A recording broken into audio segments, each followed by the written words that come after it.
And we are live. Welcome everybody to the Shutter Butter podcast, where we kind of talk about current events and unconventional 9 to 5s, cool hobbies, or really any kind of cool shit you have going on. So today's a really special day. We have our first ever guest.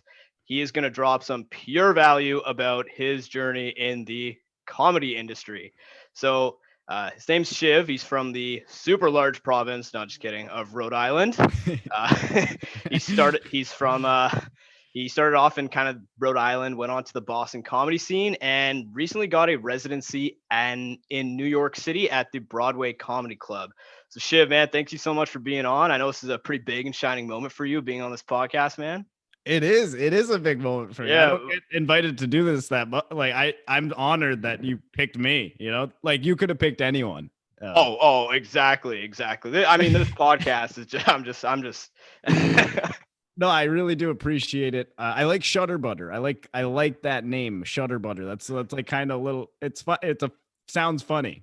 It's got a ring to it, right? And like I could go on and tell you that that I once wanted to do photography and sucked at it, but the truth is I just couldn't come up with a name. So Shutter Butter is here to stay.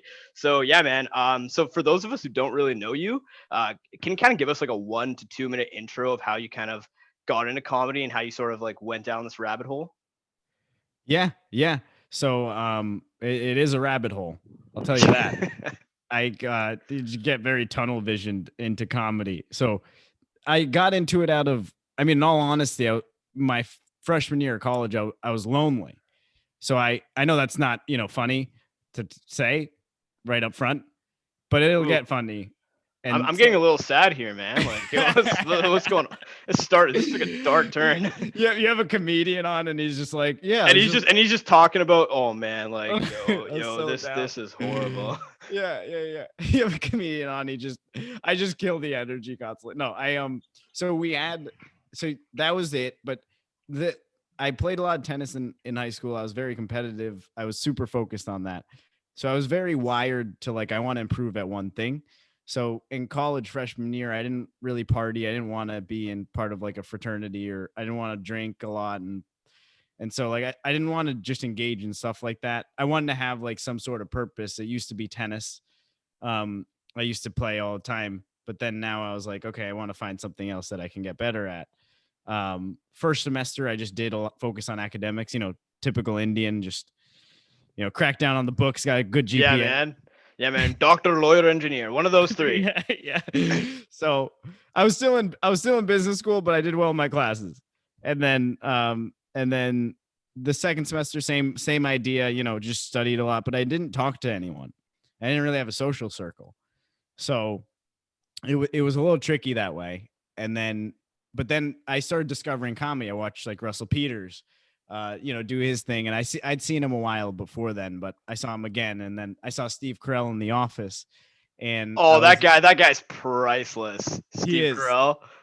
He's so funny. And I watch, what I watch? I watch a lot of the bloopers. I love the bloopers. Oh, those are great. And those just keep me laughing. Quickly, who's your favorite character in The Office, though? It has to be Steve Carell. It's got to be Michael Scott, right? Michael Scott. I forgot the character name. That was really sad. I was like, "Who's your favorite character?" I'm like, Steve Carell. What's his name? And Michael Scott. Honestly, that was kind of a curveball on my part. But yeah, continue with kind of you were into tennis and like you felt like. Yeah, so I was into it, and then I saw Steve Carell. I saw Russell Peters, and I was like, I kind of want to be, I kind of want to be like a comedian. I want to do that, and I want to do it well. I think that looks like a lot of fun. Little did I know there's a lot of pain you have to endure in order to become that funny. So I signed up for an open mic. I did my first open mic, I think summer after freshman year of college in Rhode Island at this random bar in downtown East Greenwich, which is a very small town in Rhode Island. Sounds like the ideal college experience so far. Yeah. So it was pretty, but that was on break. So I came back from college to Rhode Island. Gotcha. And then in summer, like I just was bored. So I was like, I got to do stand up. So I was like, I went to a music open mic. There's no other comedians. There's one band. And then I came on as a comedian, which nobody was expecting, who's never performed before. So obviously, like, I wasn't that great, but they were accepting of me. Like, they were appreciative of me trying. And it was horrible. I bombed for years, probably like from freshman year of college till like junior year of college. I kept bombing, and then junior year of college, I started doing this joke where I talked about dating, and I was like, I'm 24, which means I have to start talking to girls. I wasn't 24 at the time, but now I'm 25. I'm confused about my age, but the reason I say that is because at every age I kept doing the joke. So I was like, I'm 21, which means I have to start talking to girls. That's what it started at. Oh, I see. Okay. But as the years have gone by, it's just added a year. So by the time I'm 30, if I'm still doing the joke, I'll be like, I'm 30, which means I have to start talking to girls. It'll get funnier and funnier. Oh man, I'm a 40-year-old virgin, man. Like, so knock on wood, that doesn't happen though. No. It's not. I mean, I'm not. But I'm just messing with you, man. But that was a thing though. That was a thing in college, right? Virginity. That was a big thing of like, a whole stigma, especially for like a dude. And I wanted to break that because I was like, I was a virgin for a long time, and I could very well still could be. But the thing is, like, I don't care. I don't care about that. Like, and I don't think anyone should have to go through like feeling like they're not worthy if they don't if they're not, or if they are a virgin, So for like, that was, to me, that's like very important for people to know that. So one of my jokes is like, I talk about virginity and I'm like, someone bullied me because I didn't lose my virginity. He's like, you're a loser. I'm like, no, I'm a winner. You're the loser because you're the one who's lost your virginity. You're a loser of your virginity. He gave up his juice. Yeah, exactly. So I try and flip it, but a lot of the things is, anxieties or things that I've faced in my life, I brought to the stage. That's when the turn happened. So I was bombing on stage, and that's when things started becoming funny. Interesting, man. No, I love how you brought up like your insecurities a little bit, because like I know a lot of comedians kind of do this. They kind of talk about things that they're kind of like they kind of joke about things that they're sort of vulnerable about, or things that they kind of have held back inside, and they kind of spin it in a funny way. So is that kind of is that like when you kind of transitioned into putting a comedic spin on these like insecurities you had in the past? Was that kind of like when you actually started getting good at comedy? Yeah. That's exactly it. That's like, you summed it up really well. That's when things started clicking more, because that was more vulnerable, but it took more courage to do that, because at the beginning you're so scared of just being on stage and telling strangers that all of the things that you've done are things that you go through every day, because I'm not perfect. So it's like, and nobody is, but it's like, to be able to express your imperfections is usually where comedy is going to start to hit. Like, people will start laughing once you get on stage and you start expressing when you're like, things you don't do well, or things that you need to work on, or things that give you stress. Then people start to laugh. And I've realized that's good for comedy. That's not always healthy for the person, because sometimes you're living this life. Like, one thing I realized is sometimes I was living like on stage. You talk about being like virginity, right? For example, it's funny if I'm a virgin, right? It's funnier if you stay a virgin, or if you're just like, oh, like, the super awkward brown dude who like can't talk to girls, or can't do well on dates, or all that stuff. That's funny to an audience, but that's not necessarily beneficial to your life. You know what I mean? So I've been realizing that lately. And as I've reflected, I listened to my old sets. You could kill as a comedian, but that doesn't necessarily mean you're doing well as a person. You know what I mean? That's a big thing I realized, and something that I had to take note of, because it's important to it's really important to not determine your self-worth off of the laughs you're getting. It's just a game. It's something you want to get better at, something that you want to do better and make people laugh more. But it's not like, it shouldn't be who you are necessarily. Absolutely, man. And dude, I definitely feel like I like agree with what you said with like people kind of like bullying you for being at like a different point in your life for maybe not peaking, let's say, right? Yeah. Like I Yeah. know in my university, like in my freshman year, like every like if you did not like lose your virginity, or if you did not drink, or if you were not in a frat, or if you did not like or if you're not part of a varsity team or something, it was sort of hard to make friends, sort of. A Yeah. little bit, but like, man, I definitely feel like society rushes things like, yo, you gotta like have your first kiss at like 13, you gotta like lose your virginity by 15, you gotta get married by the time you're 20. Like fuck that shit. You know what I mean?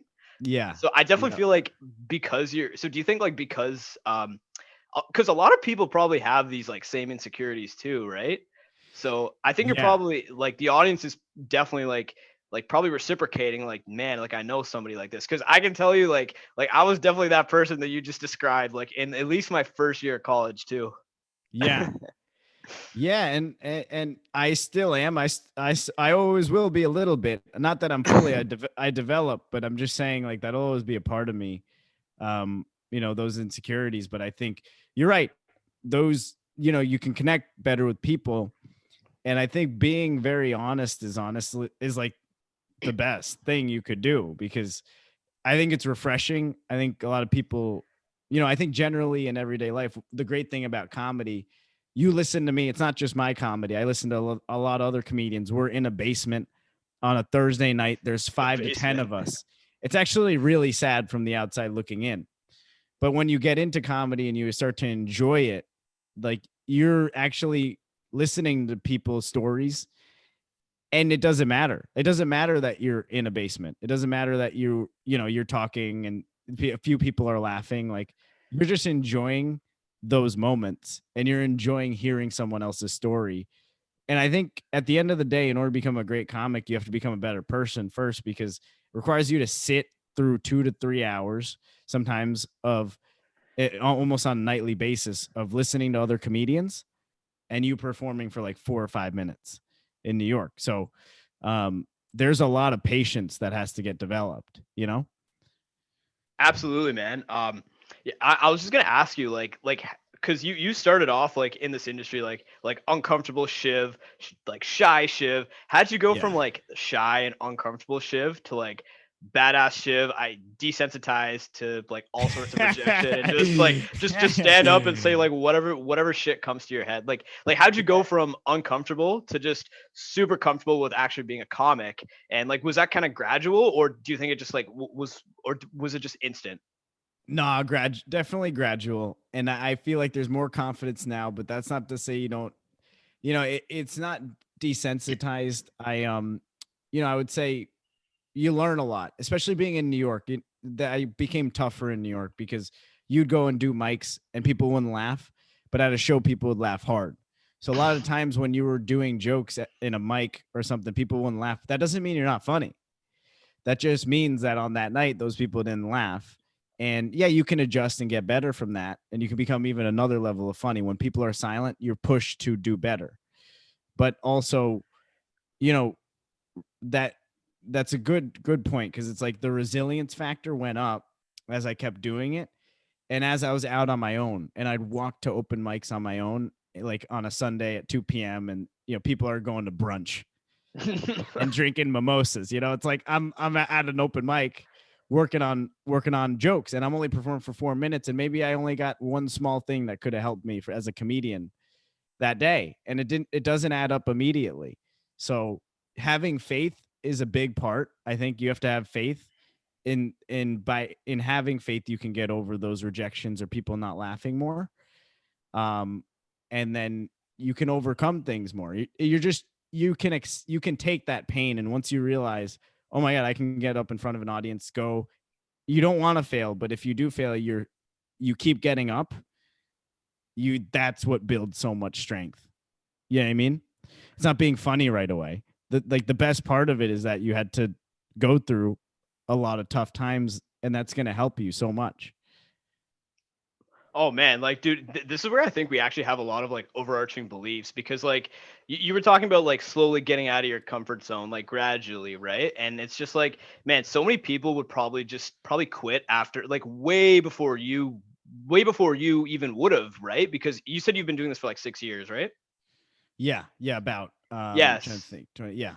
Yeah, 6 years. 6 years, yeah. Exactly. So that's quite a lot of time. So every day you just made each day a little bit more difficult than the next day. Cause man, so many people would have just been like, oh man, like the juice isn't worth the squeeze. Like fuck this. Like I'm out of here kind of thing. So I think staying motivated when the motivation's not there is like such a key skill to have, because like, look, one day you could watch like Russell Peters or like Kevin Hart or somebody like you just said, right? And then maybe like a few days later, the motivation kind of dies down because like, yeah, you've seen the video already, you've thought about it, but now the high kind of drops, right? And I think like staying motivated even when you don't have that motivation anymore is like really important. So how did you kind of like keep motivated when you didn't always have this motivation? Yeah. Yeah, that's a great observation. I think I would, in order to stay motivated, my best development, I would say my first year of really good development in comedy happened my senior year of college. And I had a buddy, like a friend, who I love how I explained what a buddy was. A buddy, like a friend, as Never if had one of you know, those yeah. before, man. Like I'm I pretty just lonely here. I felt the need to like say it twice, like as if people would know what a buddy is. No, in Um, Canada we don't have that term here, dude. we don't have buddies, we just have friends. Yeah. We're all nice But here, but they yeah. so the it is so he was, he was a good friend and he did comedy every night. And at that point, maybe I went out a couple of times a week, but then he inspired me to go out like pretty much every night, and to compete with him. Basically, we had a BU's funniest competition coming up, so like that was like our college's funniest competition. So we would healthy competition. We were good friends. We'd hang out after our open mics and stuff, but we also like wanted to win. So we would just he pushed me. Like I was very motivated to keep honing my um act because I knew he was working too. And then after that in New York it changed, because in New York I didn't have him. He was still in Massachusetts. So when I was in New York, that was an even deeper fire because I was starting to do comedy, but that was more on my own. That wasn't with a buddy because I was just going out to these mics. And a lot of people at the beginning didn't think I was funny, or like they didn't laugh, or like I wasn't accepted amongst the other like better comedians. So that pissed me off. So I Dude, was like, that'll piss me off too. It's like, so hey guys, like I somewhat get paid to do this shit. You could at least give me a fake laugh. Like, yeah, I'm paying to do the mics, yeah. And so oh, like you're paying to do the mics. yeah, they're paying, Oh, yeah, you're paying to do the mics, and you pay to do the mics in New York, just in New oh, York. that would rattle me. Yeah, not just in Massachusetts free, but in New York you have to pay for a lot of them. That And makes sense. because there's so many comedians who want to make it. So you start paying, and again, it's the small amount. Like it's affordable. Like it's $5 a mic or something, but you have to like really save up and make sure you have that integrated in your budget if you want to become a pro in New York. But anyway, so then in New York, I felt like, what motivated me was like I'd be up and I didn't have respect from like New York comedians. Like I wanted respect. Like I knew I was funny. I knew I had something, but I wanted to be at a higher level. And I wanted to earn that respect. So I kept going. There were other comedians. I supported everybody. Again, it wasn't out of anger. It was just like, I want to be at that higher level. I want to be with those guys. All right, what do I have to do to get to becoming one of the better comedians in New York? What do I have to do to get passed at a New York Comedy Club? What do I have to do to get a residency? I'm probably gonna have to perform every night, or at least almost every night. And you're gonna have to have a big commitment and really love it and keep improving and listening to your sets. So you get out of the thinking mind and you get into like the doing it. And that's the only time you see success, because there's times where I'm thinking about my jokes, but I never go up and do it. And it's uncomfortable. Like I had work, and then it's 6 p.m. and 6:30. You have to leave work early. You have to get to the open mic. You're only going to perform for 4 or 5 minutes, and you might get silence for 4 or 5 minutes. And you're walking there. You're on the subway. There's nobody there with you. And then you get there, and then you do your mic, and you're just listening to other comics. You could hear silence. Then 2 hours go by. Now it's 8:30. Now you're going home. So it's a lot of commitment is what I'm saying. And that's like a lot of what built, that that strength and being able to push through, you know? Oh man, dude, like I don't know about you, but anytime there was like a presentation like in class where you like watch like you know how you watch like other kids like present too, I would Yeah. always like be like one of the last ones because I wanted everyone else to like kind of go first. Yeah. Yeah. Yeah. Was comedy kind of the same way, or did that just kind of like scare you more? You like saw all these guys probably like cracking jokes, making everyone like laughing on all fours, or Yeah. like did that just kind of scare you more that like not being one of the first people to go up rather than the last? I would say not as much. You know, there is truth to that point, because there's if there's a comedian who did really well and then you're about to go up next, that's a tricky situation. Hopefully you can rise to that person's level and do as good a job, and that can make you better. So that's something you want at open mics all day. You know, open mics are just to practice. You have comedians in the room all day. Yeah, you'd want maybe someone who'd kill you. I think the tougher the circumstances at an open mic, the better it will be for you, because you're going to get so much funnier and you're going to enjoy a real audience so much more. So you have those comedians who are doing that, and if you can make them laugh in a dead room, like a room where nobody's laughing. I know a dead room, that's like a comedy term. That doesn't mean everyone's like, people are still living. And Oh, dude, I thought you murdered them, man. Like, what's wrong with you? So I did with the Shiv. No, I'm kidding. Shiv. So they're all in there, and if you can do well in those rooms, then you have shows. You can start graduating to some shows which other comedians run. So that's why you go to a lot of open mics, because then the comedians who actually book shows at bars or at different venues, they're gonna see in the mic scene. They're gonna be like, "Oh, Shiv, like you're getting funny. Like we want you on our show." And that show usually happens in front of a real audience. It's a bar on a Friday night. It's a bar on a Saturday night in New York. There's going to be a lot of people. So that's kind of how it happens, you know, and so you just have to keep kind of hustling, and then you'll get up there. And but to your original point of, you know, if you follow someone or your spot in the lineup for an open mic, you usually want to go first, because if you go first, then you can listen to everyone. But if you have to leave, you have to leave. You can leave. But if you go last at an open mic, it can be 2 hours. You know, you have to wait the full 2 hours. I stayed at the open mics anyways. I started doing that as I learned. I'm like, I'm gonna have to be patient, and I'm just gonna have to stay at these open mics anyways. So I just got in the mindset, this is my time investment. But you would prefer to go early at an open mic.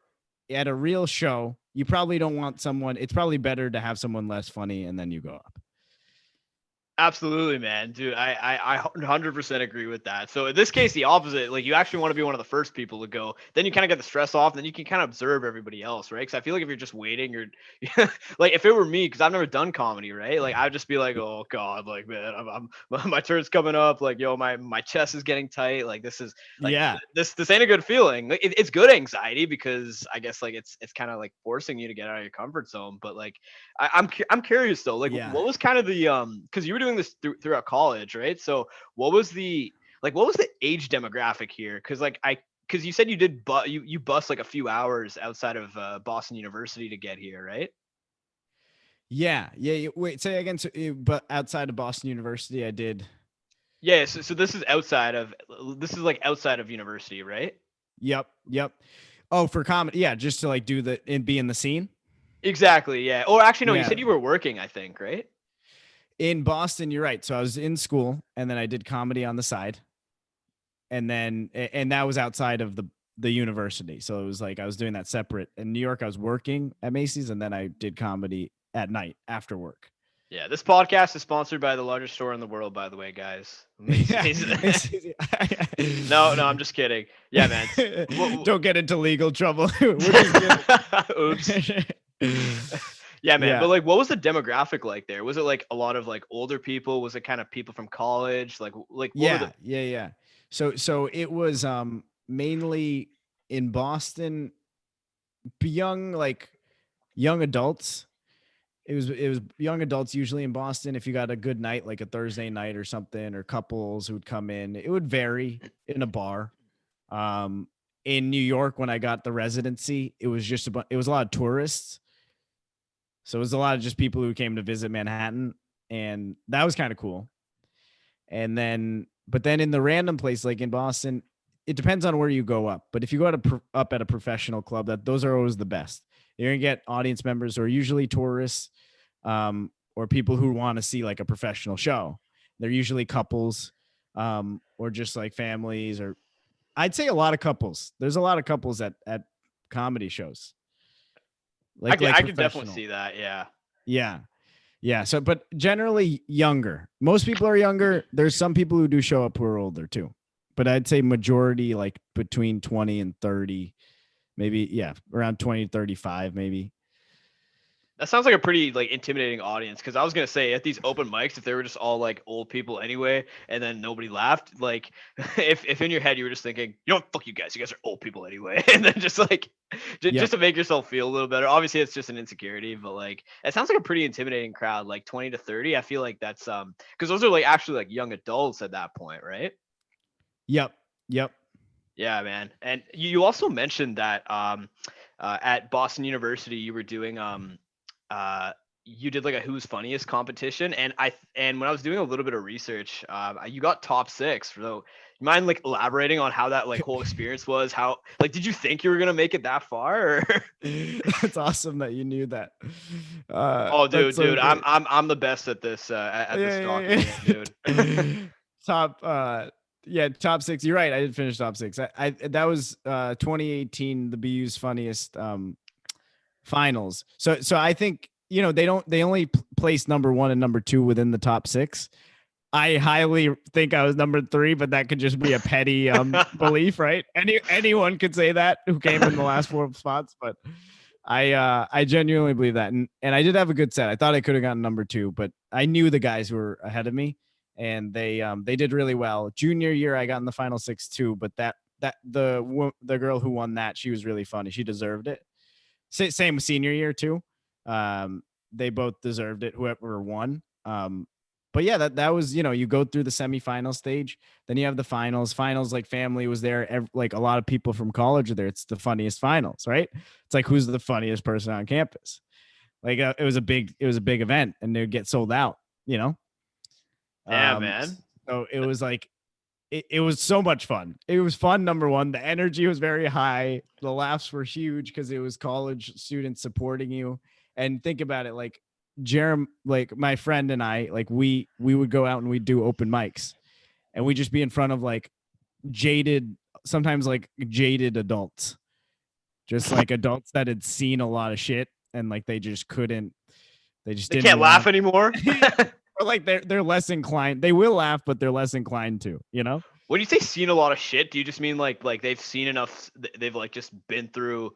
They've just kind of like been through life, and they can't. And is that what you mean by that, or? Yeah, like life has potentially made them a little cynical, you know? Okay. That sounds like okay. That's a tough audience to make laugh, though. Yep. Yep. So that's like, but that's the thing. Like that's why you need comedy, right? Because you're trying to keep that naive and the laughter alive and do jokes, and sometimes you lose that as you get older. It's like you're able to be a kid when you're a comedian because you're pointing out things and just being quirky.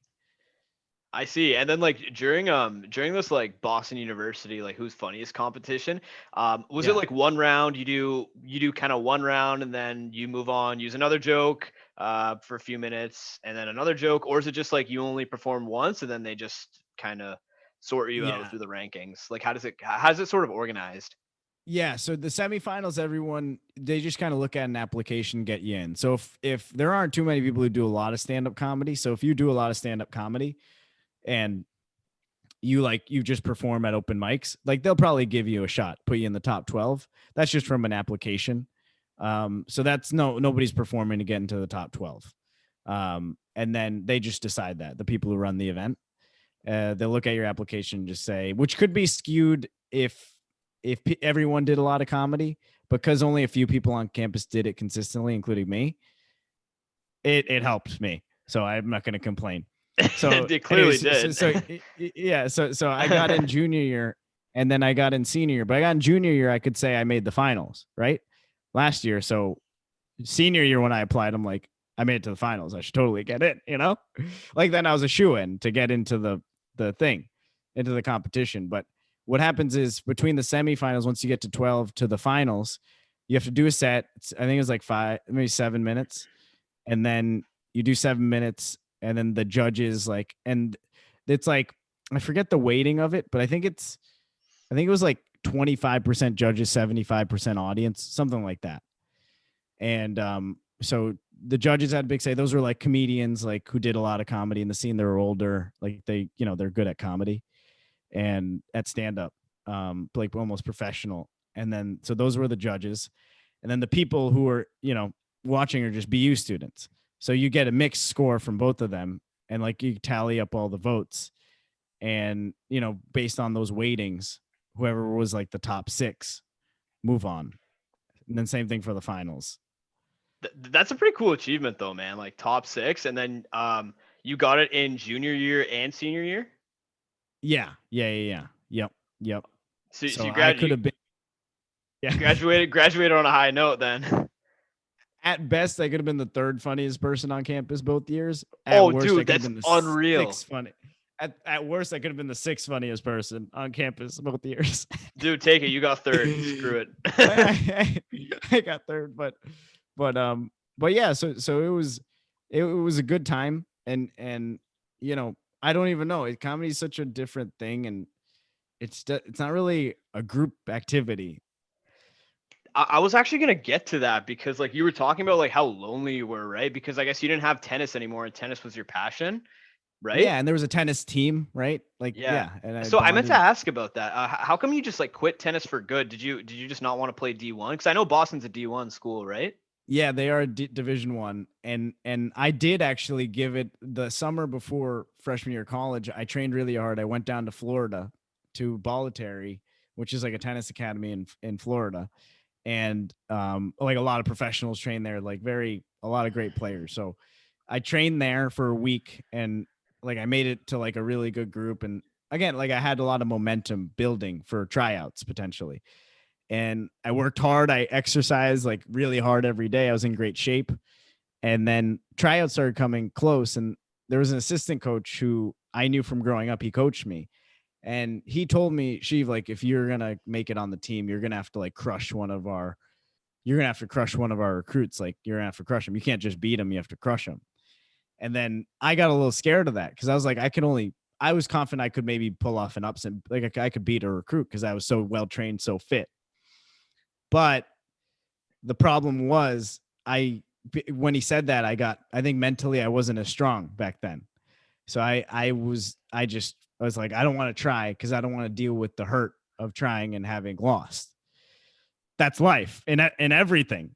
So, that was bad to not go for it. But, that was the reason I stopped. And then it wasn't a good thing because that was something that I really enjoyed. And that was something that was very healthy for me because I enjoyed doing it. And it was a healthy place to put my time and energy. So then that's where I started college. And then I didn't really fully trust people, like to like establish new relationships. And because when I was in high school, I was so set in stone. It was a small high school. I knew everybody. We grew up together. So familiar. Now you go to the city school and everyone's new. And not everyone really cares about you that much, and you're not like the center of attention, or you're not like, because I was like, go from being a tennis star in high school to being like just another dude, and yeah, then that was the predicament, and that's where the loneliness stemmed from. But it was also not just it wasn't just about tennis. It was also like me not trusting meeting new people, Yeah, I definitely feel that, man. Because I feel like a lot of people, especially like going into college, people are definitely like are definitely afraid of like putting themselves out there, right? Like trying like you were trying out for a D1 team, and you didn't want to risk the chance of getting beat by this recruit, right? Even though you could have absolutely crushed her, but it just wasn't worth the risk for you, right? So I guess with comedy, you've like how much more like decent, like you're way more. I feel comedy's made you take more risks now, right? Yeah.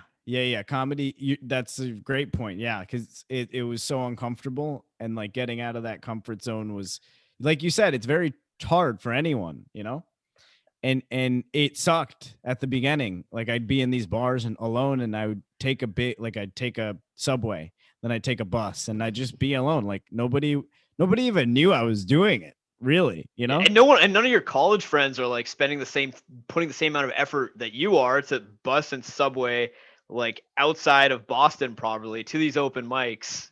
Yeah. So there was that. There was also, so again, it was a mix of things, because there is that, but then you realize, as I've gotten older and matured more, whenever you're going through something like feelings or anything, or even if I was starting out doing mics, one thing I would do, now and just, from learning from the past, is I'd reach out to people. Like, it's like, oh, like they don't have to do it with you, and you can still be on your own, your journey of trying to get better at comedy, but you can tell your friend, oh, it's like, oh, I'm hitting the mic. Let's see how it goes. And then, you click, you hang up the phone, but later on you can check in with that friend might check in back in. A good friend will be like, oh, how'd it go? But for me, I just like became very insular. I was like, I'm going to the comedy mic. I hope it works out. I'm going to go back. I'm not going to tell anybody about it. So, you're bottled up, but like what I would do is I'd go there and you're alone, and it does end up being a positive thing, because although it sounded negative back there, but it's like, because you're going out there alone, you're meeting new people. These are all people who are a lot older than you. You're in college. They've experienced life, most of them. They're not all college students. The majority of them aren't. And they're, you have to learn how to talk to those people. And you have to learn how to talk to the host and learn how to make random people laugh in these random rooms. And now you're like well equipped whenever you go out for a new organization in college, or you want to be a part of a different club, you're well equipped to handle the awkwardness of stepping out of your comfort zone, So I started doing Zumba classes, like dancing. Oh, is that the one where you like dance with like the way that the moms and dads do? Yeah. Oh, so you're a dad at heart then. I am. Or a mom, whatever. Or a mom, whichever you want to be. So then we had both of those, and then I started doing Zumba, and then I started, and weirdly enough, we bring up dating and stuff like that, but it is a part of life too. It's like, as you get older, usually as a dude too. I mean, some girls too ask guys out, but if you're a straight dude and you have to ask girls out, it's like you have to confront rejection too. So, and if you find someone like interesting or attractive, like you're gonna have to ask them out. So I was able to actually ask people out more, just like on my own. Like back in high school, I'd talk to my friends and I'd be like, oh, man, like, should I ask, and I do that for 4 months. I just look at them and be like, should I do it? What do you think? What do, on like, the what same girl, eh? No, yeah. So I would just do, but in high school, I was so like, but I'd still ask, but it was just like so much. But then in college, it became more like, oh, I'm interested, I'm just gonna go for it, because comedy made me do that, because I'm like, I'm okay with being embarrassed. Exactly. And like, and yeah sorry, go ahead. No, I was just saying I'm okay with being embarrassed, and just like, I'm okay with, and there's been many stories, and I talk about my stand-up where I've like, I was definitely gonna ask you about like some of your most like so you're talking a little bit about dating and how it kind of like gave you the kahunas, which is a Spanish word for testicles, to start cojones or something like that. Or wait, is it cojones? Oh, okay, man. Duolingo is just not doing me any good, man. It could be cojones. I don't know. Okay. Anyways, what do you call it? So were you more of kind of like did you start like cold approaching more, or were these more like kind of from online, like from people that you kind of just met in your classes, or was it just like random people you just saw on campus? Like, yeah. Well, it's actually at the beginning, it wasn't even online. I wasn't even on the app. So for sophomore year of college and on, I just asked people out in person. I didn't even use the apps in college, which is so weird. Dude, the apps were literally everything. at least like, well, okay, no, not everything, but they were bumping. Like those apps were bumping. Like at least like my time. I'm sure. I didn't even have them as a thought in my head. I think I just did comedy, and then whoever I met in class or something, I would just ask in person, which actually again was a great confidence building thing, because because other guys doing that either, right? Right, in college, especially in college. So especially in college. and Yeah. even more in real life. But I think once I graduated school, then I've used the apps more, because now it's a little bit harder. In college, you can just run into there's like half of the school are girls that you could potentially date.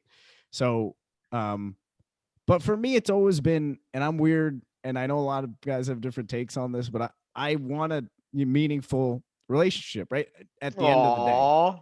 So it is cute, but it's Simp. also not, because No, I'm just as kidding. right, that's what you get labeled. But um, you know, I think also retaining that faith is a huge, because that's when like the toughness builds, because you go out with someone, you get rejected or doesn't work out, you get back up, you're like, I still believe that love is out there. Yeah, because even if you That's a hard approach thing. someone, even if you approach somebody like Yeah, on the street, for example, you're like, "Hey man," like, or sorry, not "Hey yeah. man," but like you just say like, "Hey, you seem like you have a really nice Hey, vibe. I just wanted to say whatever you're what, whatever." But no, but like you say, you just go up to yeah, someone and say, "Hey, hey, excuse me, ma'am," or well, I wouldn't call a girl ma'am. You get the point, right? I'd be yeah. like, "Hey, you seem like you have a Hey, really nice man. vibe. I wanted to say hi," kind of stuff, and then you say, "Hey, can I get your phone number?" And then if she Yeah, says no, you wasted like maybe 20 seconds, right? yeah. Like Well, that's it. there's so much, and even if that's not a relationship, there's so much value and character that can build, because Oh, you're like, absolutely.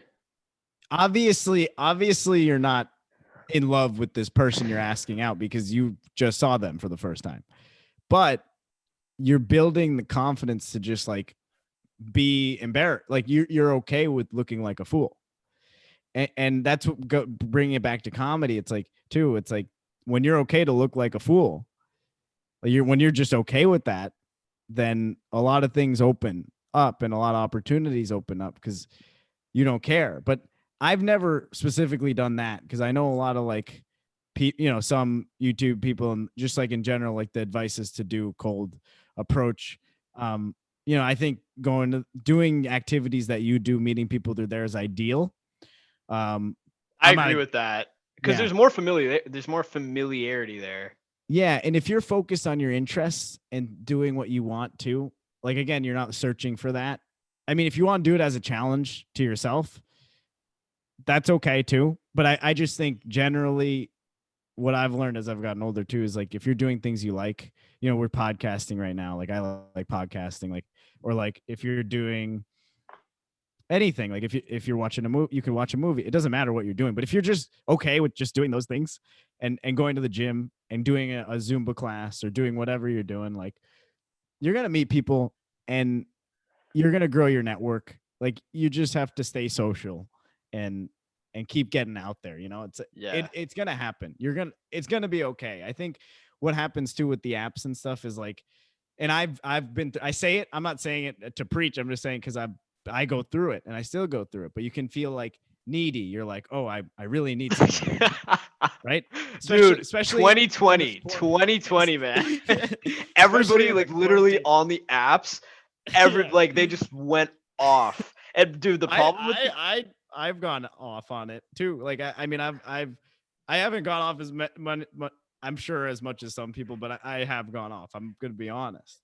here's the problem with those apps though, is that like you can if you don't have like the best pictures or not enough people are like swiping on you, or like your pictures Oh aren't really yeah. like that like you don't look too great in your photos. It's like, it doesn't mean you're bad looking, it just means your photos aren't the best, and you're also like Right. swiping on everybody. This is what I did in college, man. It was so stupid. I used to just like swipe on everybody, just see like who swiped on me back, but slowly the algorithm puts you to like the bottom of the stockpile, so you end up just getting nothing. And Yeah. that's the problem with Because the apps though. Yeah.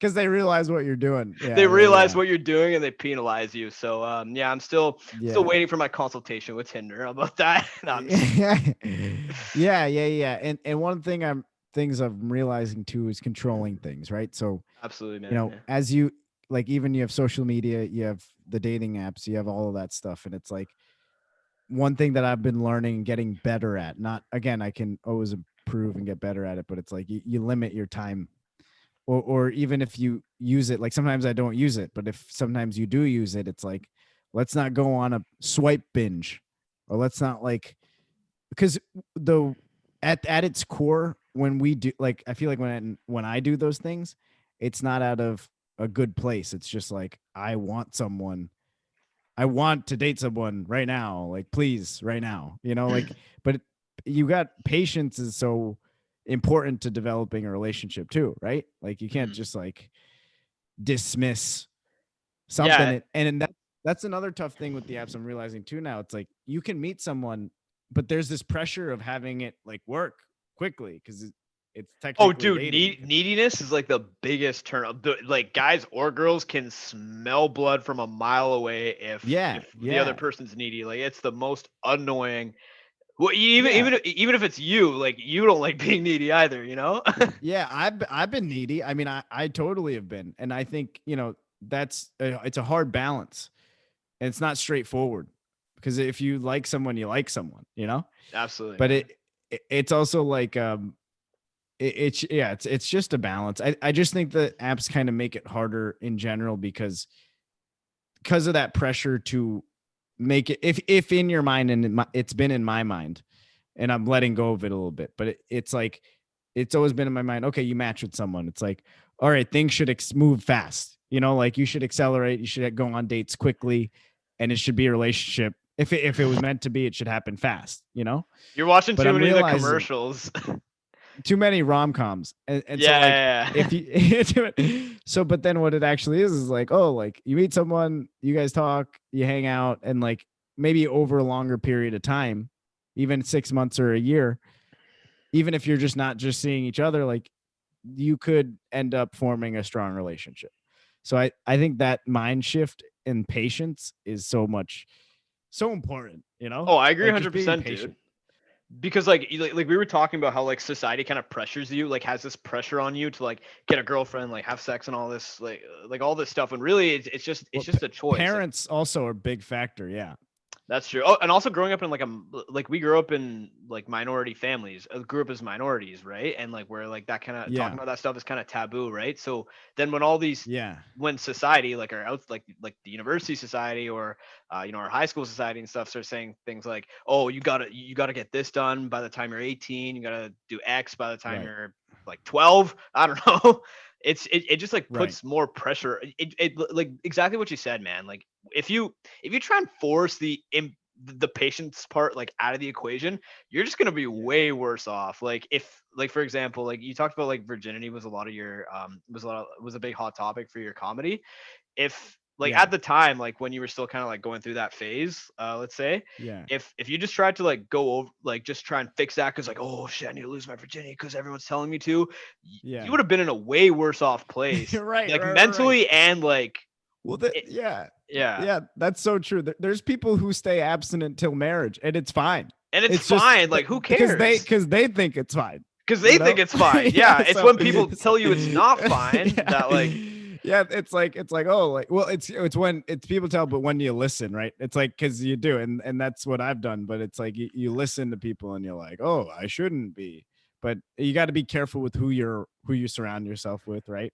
exactly. And generally, I've moved back. Like, I was living on my own in New York, but now I'm living with my parents, most of the time now too. So now I get, like, if I'm dating someone, right? Like, or if I'm on the apps, or if I'm seeing someone at all, or I went on a date or something, it's like, oh, like, Shiv, like, what's going on? And I'm like, I can't escape it because I'm in the same house. I'm Because like, you're in the same house. yeah. Yeah.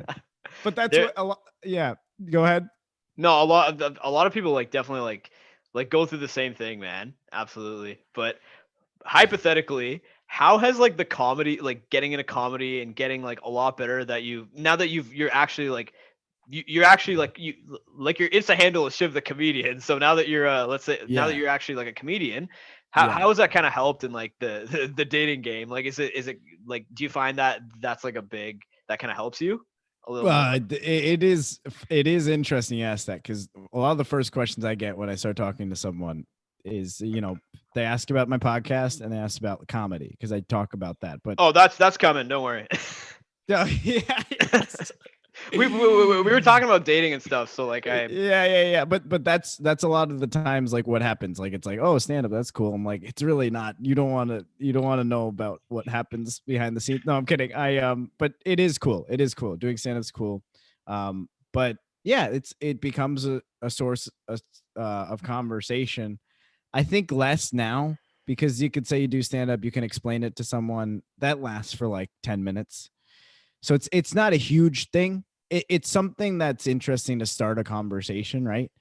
But I don't think it's the biggest thing. I think if you're interested in anything, it should be pretty equal. Like if you're into you just put down, I really like boxing, or I like doing this type of fight, or I really like playing, video games, or watching these types of movies. Like I think I've seen people like try and message on apps, and I'm like,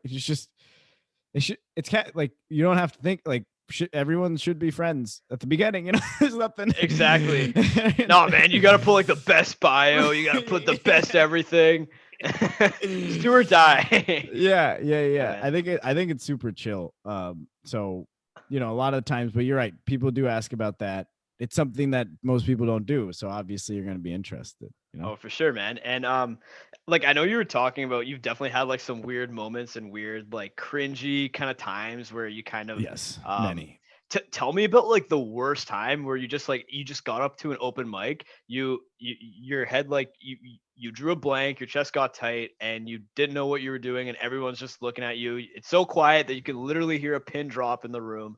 What's like the worst experience where you kind of had like either you or anybody else that you were watching, someone just have like a nervous breakdown, or you yourself? What was like the worst, like, like that was cringe? Yeah.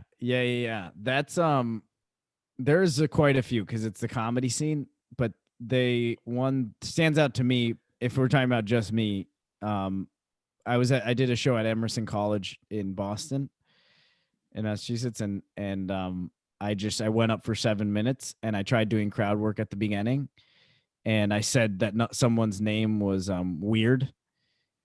I just like said it was like Chad, but I was like, oh, that's weird. And then like they all got like mad at me in that moment. I was trying to make a joke, but like it didn't land, and I tried doing crowd work, and it came off to them wrong. Again, Oh these are no. strangers, right?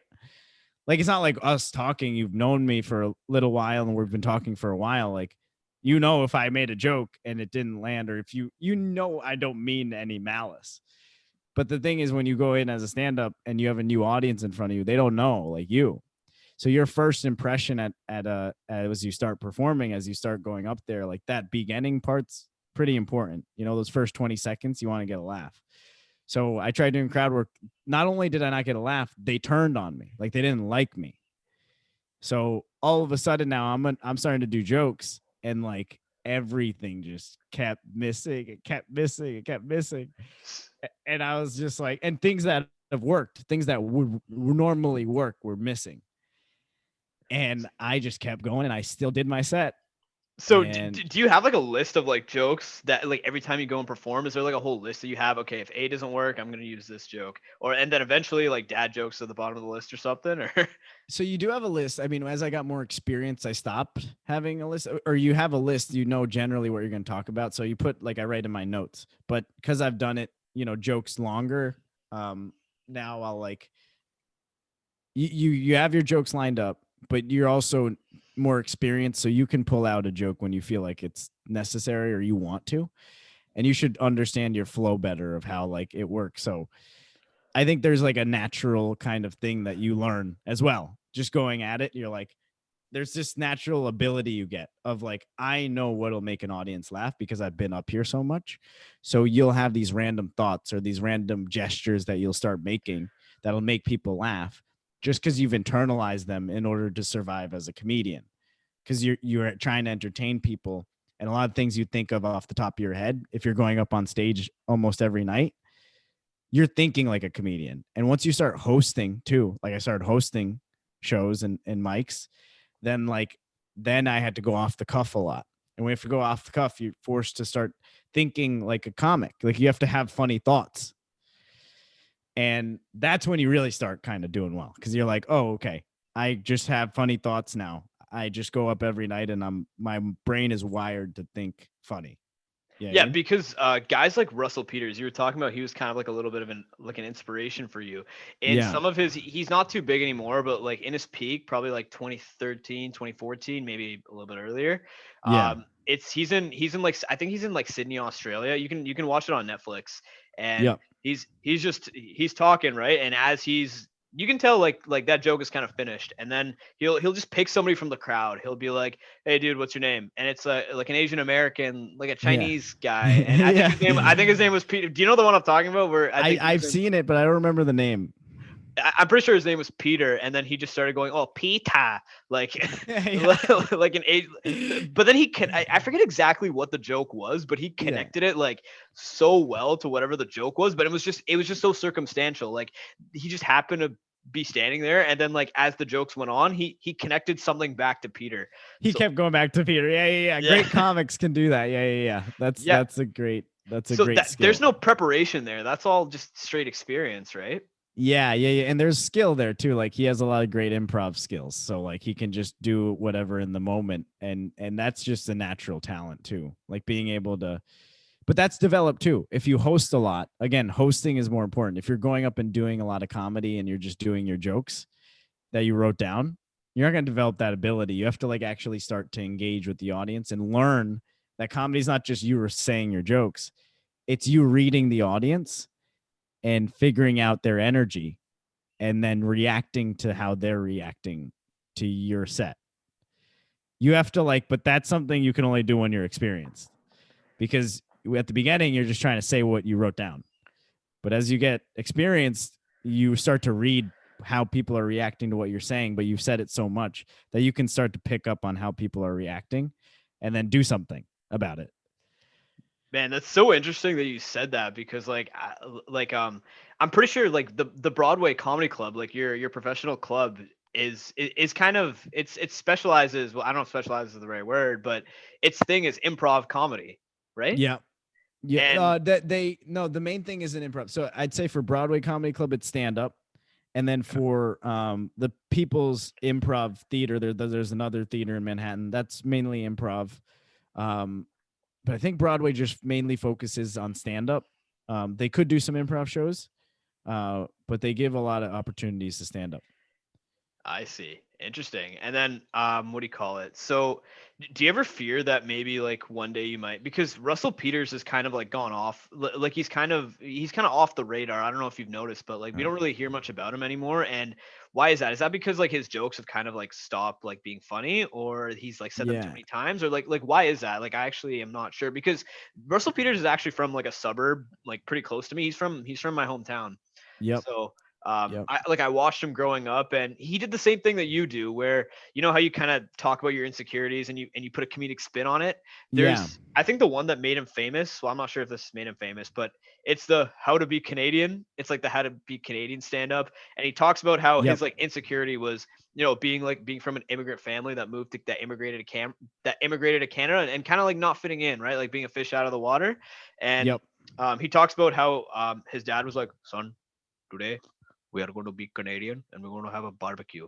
And then he starts saying stuff like, man, dad, the rice is falling through the grill. Like, what are you doing? This is not how to be Canadian. So that Yep. was like when I first saw that, that was really funny. Right. And I think from there that like he got really good, and we saw more of his stuff. He got funnier and funnier, but then he sort of leveled off. So does I guess my question is like, does every like like comic or comedian like have a peak and then it kind of dies down, or I'm not sure. Is that how it works?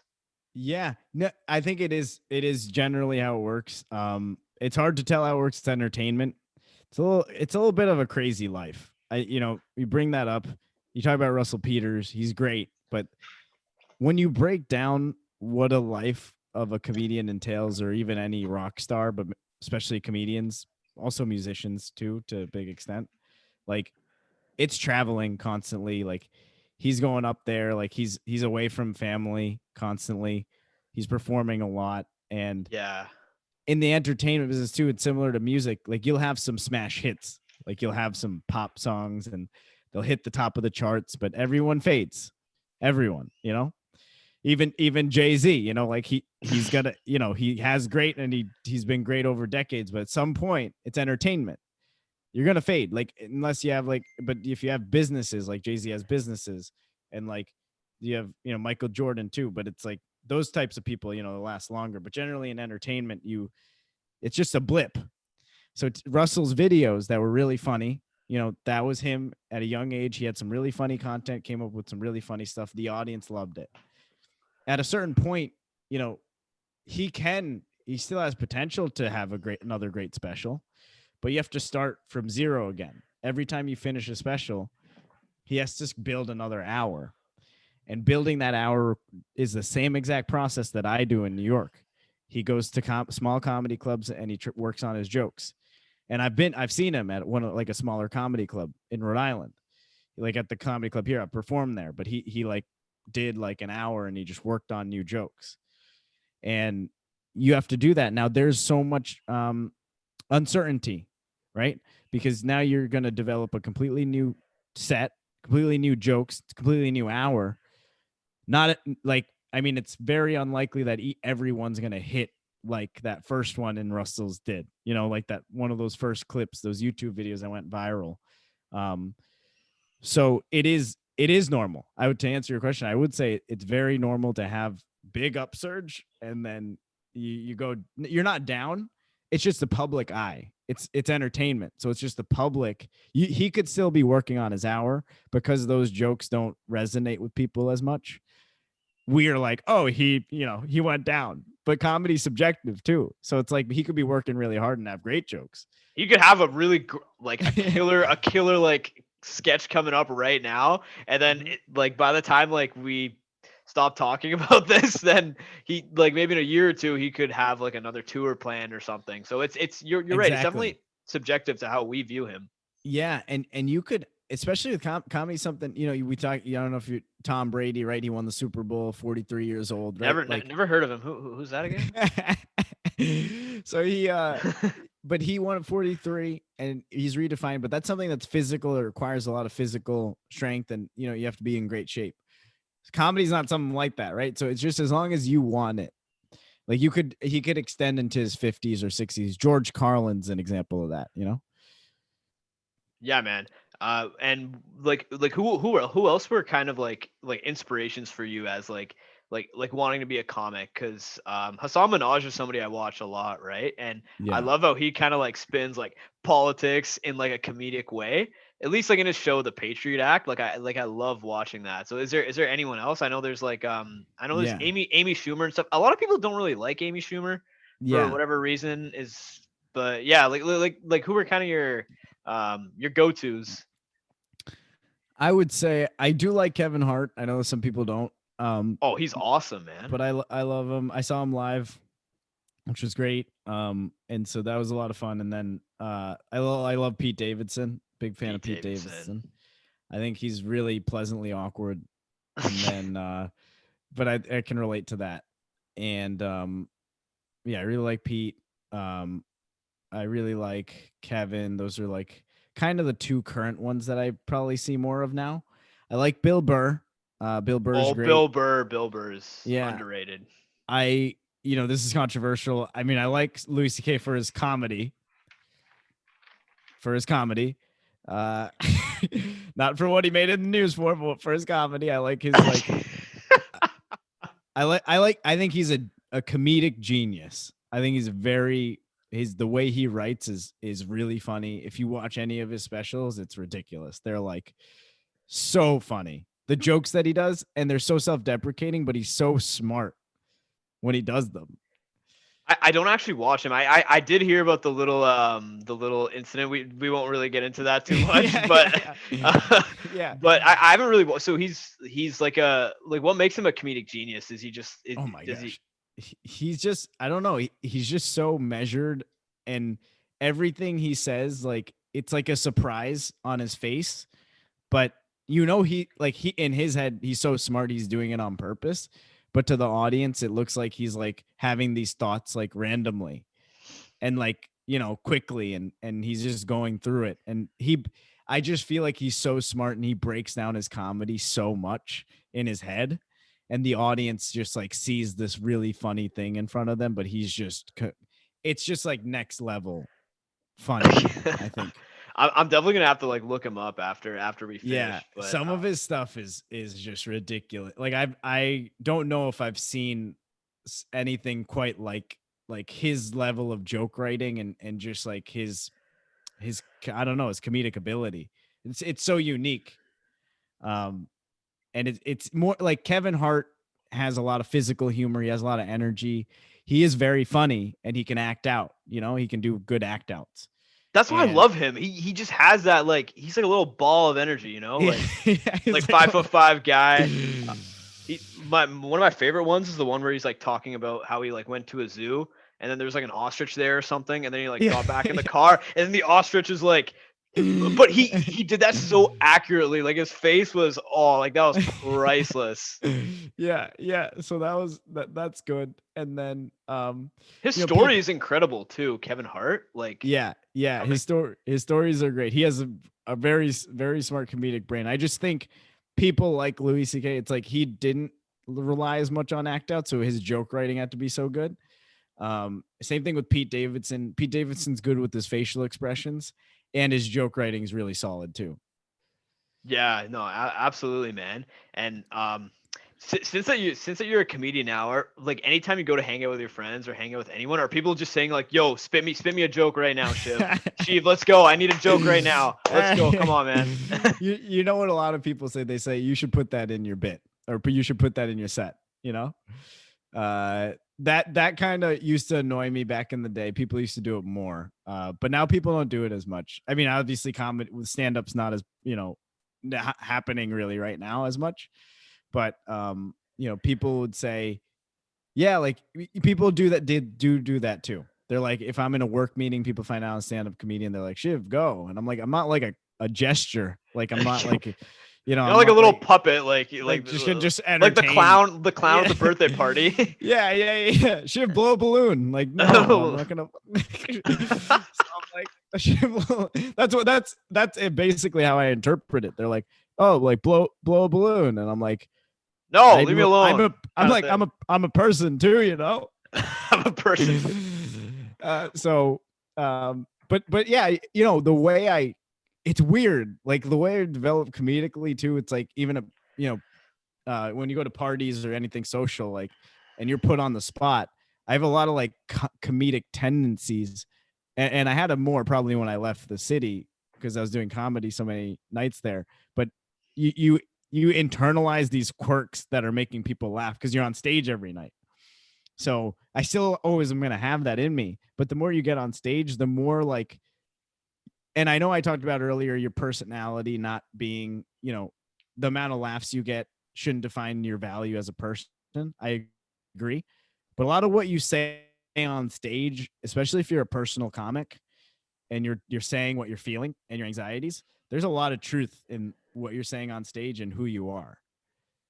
So, and all those quirks you see on stage, the goal is to actually have them kind of match. Like you want to be that funny person off stage and on stage. So, that's why I banter with other comedians. I start cracking jokes a lot, like you banter and then you get on stage, you're the same person. That's the goal. You want to feel like when you're just walking in everyday life and you can talk to anyone, you feel like stage ready. You want to embrace you want to embrace the lifestyle of being a comic, right? Yeah. Like you want to live that. You want to live it. And obviously you're going to be funnier on stage because you have your jokes and everything, but you should be able to, in everyday conversation, kind of think comedically and make people laugh, Mm-hmm. Yeah, man. Absolutely. I think. Yeah.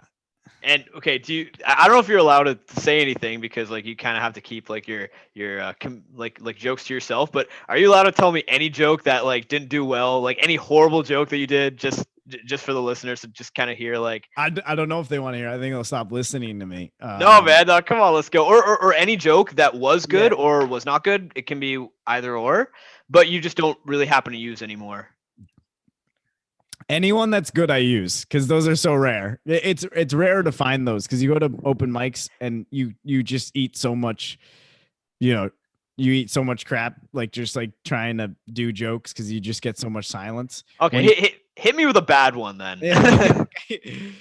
So when I was starting out, I didn't do personal jokes. I was like starting to like look at history and I'll be like, oh, like George Washington, like that's, what's up with him, like, or like something like that. I just like go like, so something that didn't relate to an audience. Just pull out like the people's history of the USA. Okay, okay, I'm gonna use this guy next.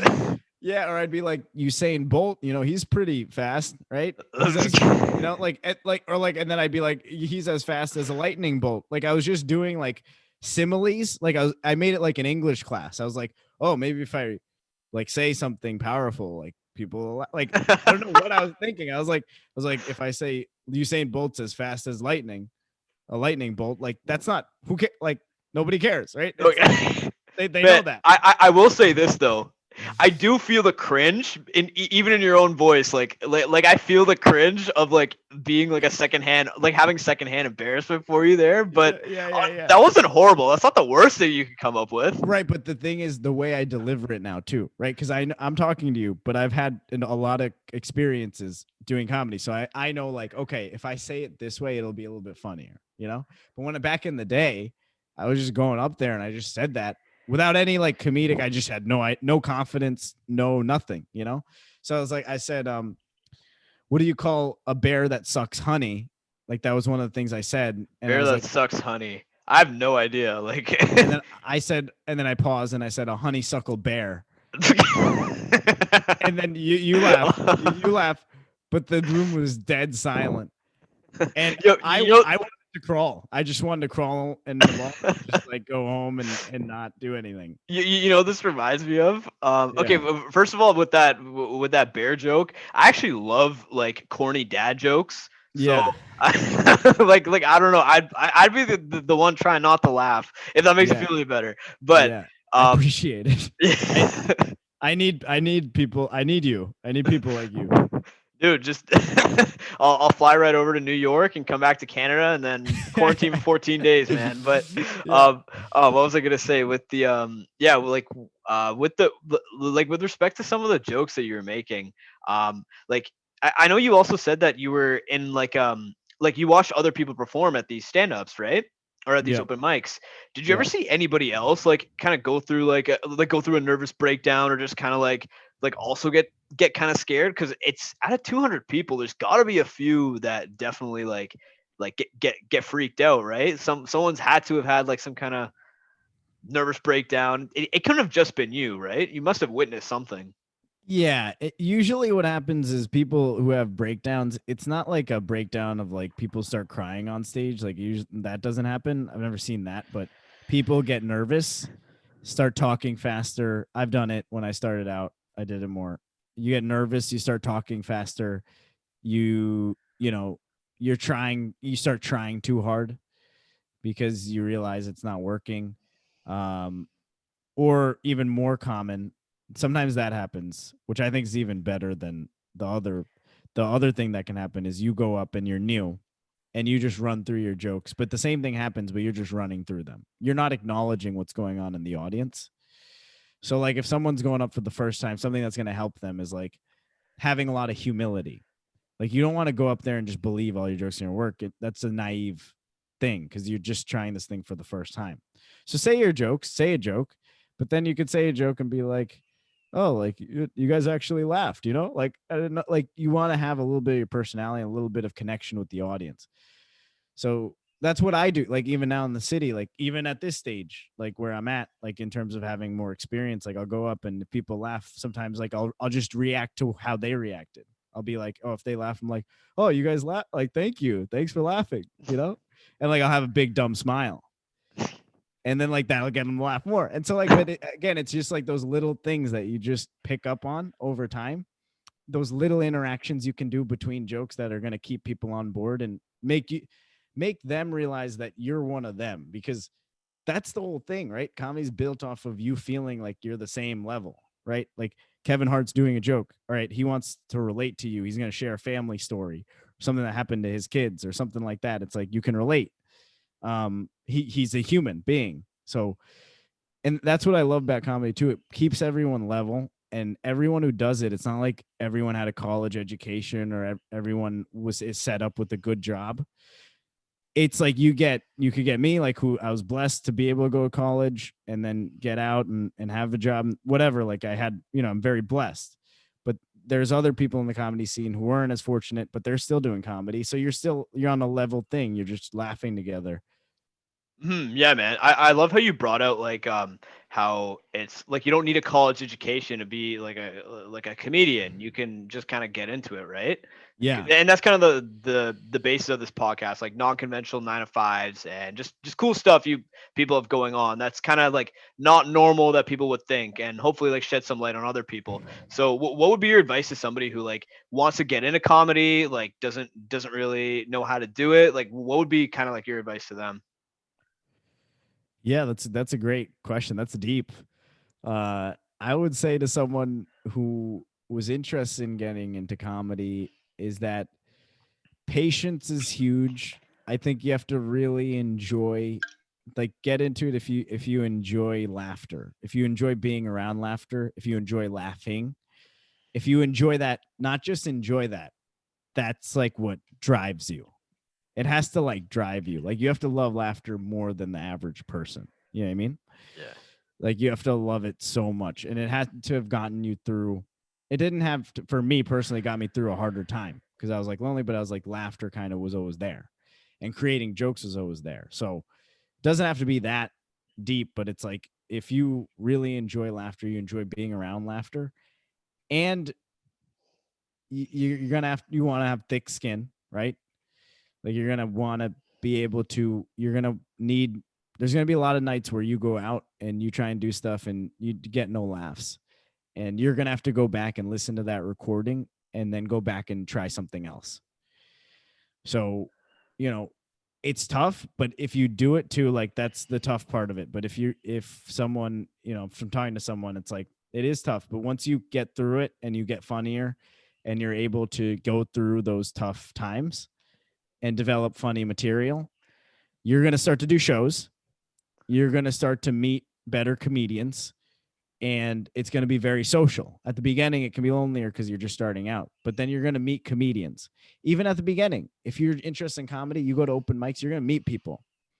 Befriend those people. Don't feel like you have to compete against with everybody. Like everyone's trying to get funny or work together, and always support everyone else, you know, because I think when I started, when I was younger, I was a little immature and I was like, oh, like one person has to be successful, other people can't.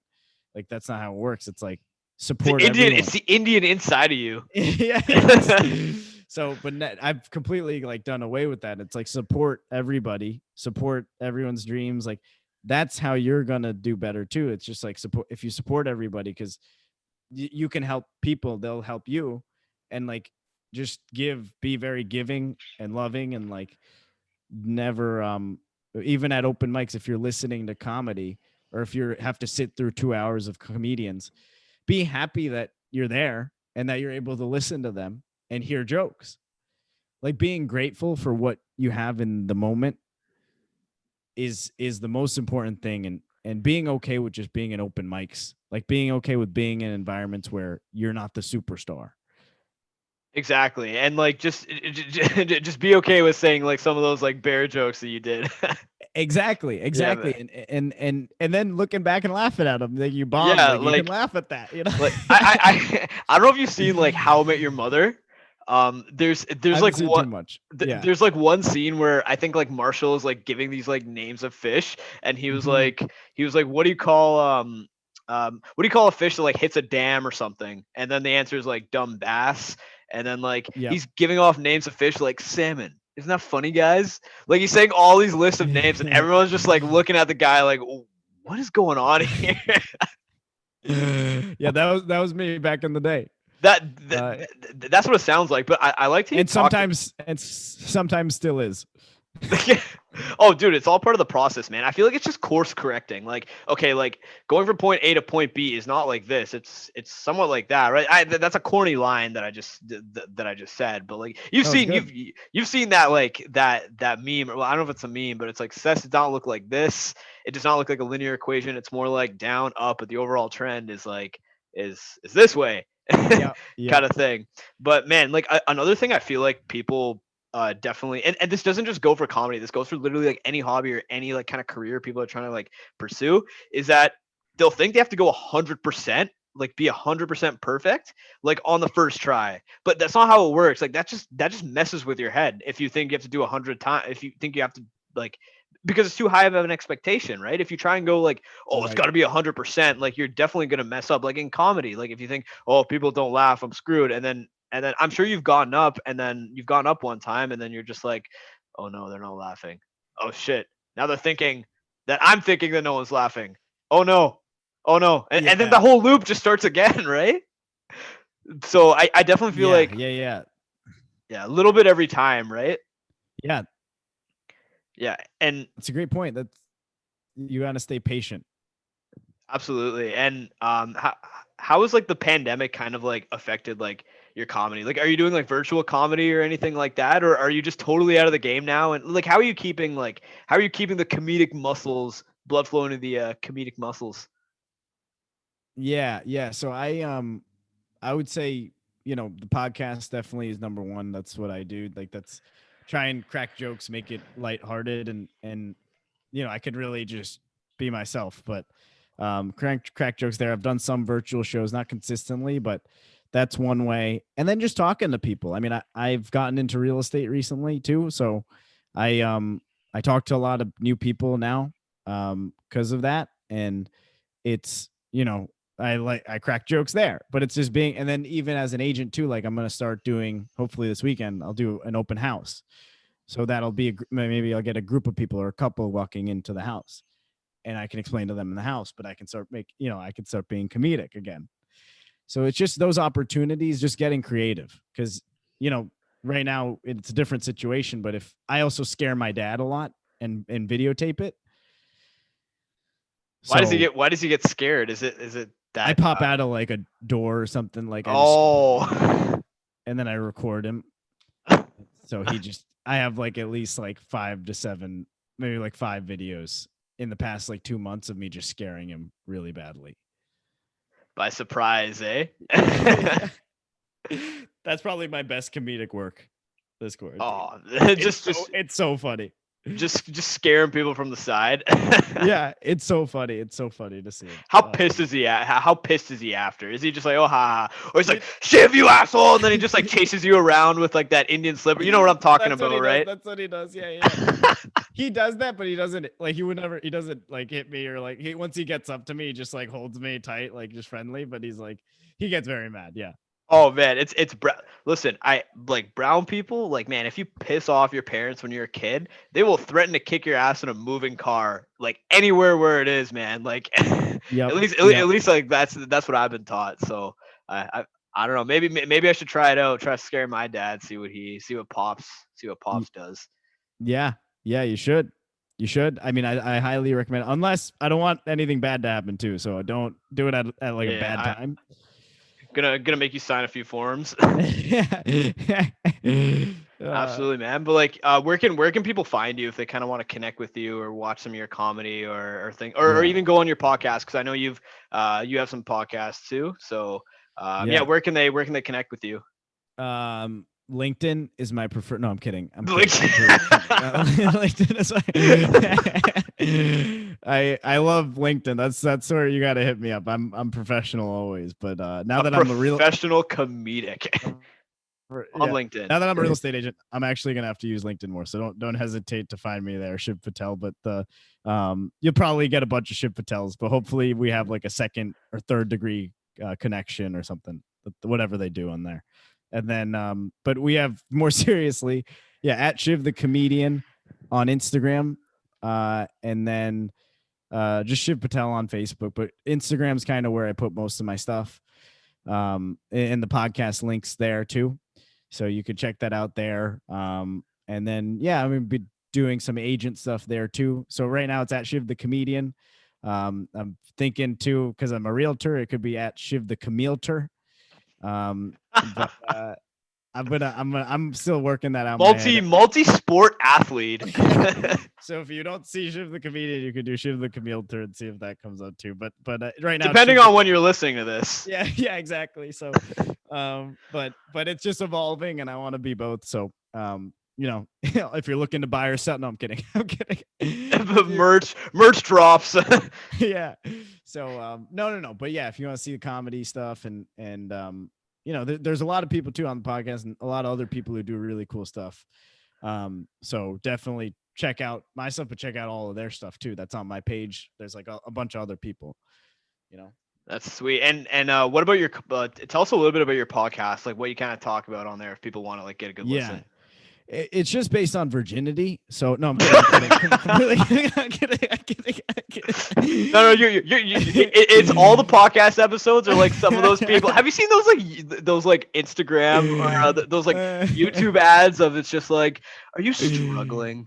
Do you do you need some action? Yeah. No. Or they're don't just ask me why I'm getting these ads. It's just like I don't freaking Google this shit because I love maybe because I'm on Tinder and stuff all the time. These ads start popping up, and it's just like, are you struggling? Like fuck off, freaking like machine learning algorithm. Like, I love the subtle ones. Like, have you Match.com makes great matches? Or Christian Mingle. Christian Mingle is the place.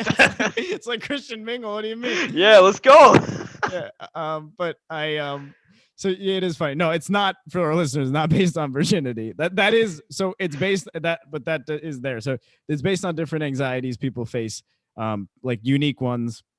There's a lot of different ones. There's serious ones. There's addiction anxiety. There is virginity anxiety in there, which is a funny episode, because I just talk about that with my guest who's like getting married. So like there's like a funny dynamic there. But there's musician anxiety. There's some great guests like all around. I mean, I'm hoping to release 30, plan on releasing 38, I think tomorrow, episode 38 tomorrow. That's with the comic from Dublin. So that'll be cool. So a lot of like varied perspectives, immigrant anxiety with my dad. So, there's a lot there for anything that you might be interested in. There's different things. So even if you listen to one episode, or if you just listen to this and listen to what I'm saying, that's cool too.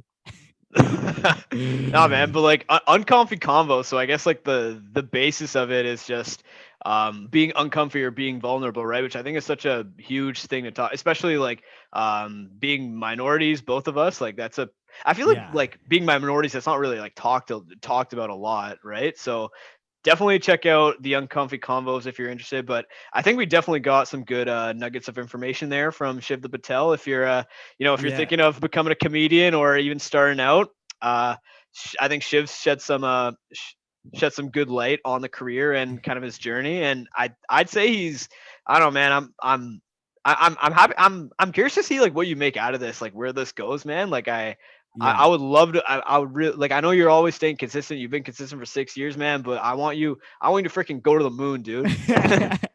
I really do appreciate it. I mean, I think right now what the focus is what can I do with what I have now? So you have virtual, we have podcasting. That's something that we could work on, do consistently. It's harder because of the pandemic to do stand up, but that'll come back. Yeah, once you get your vaccine juice, then you're once I get the vaccine juice, and then I'll come back and they'll be able to do it. And but I really do appreciate it. I hope I want this pod to this pod's already great. So, and you're a great host. Thank you, man. I try. It's the Shutter Butter. It's the Shutter Butter podcast. At least that's what I think the name is gonna be by the time I upload this. Yeah, guys. So it's at Shiv the Comedian as of right now. His podcast is Uncomfy Combos. You can find it on Spotify. You can follow him on Instagram, and you can shoot him a DM too if you have any other questions about like comedy or anxiety in general, or real estate, or virginity. Yeah, or virginity. Yeah, that's true. Yeah, man. All right, man. So we'll end this podcast right here and go check out Shiv's channel, guys. Have a good night. Thank you.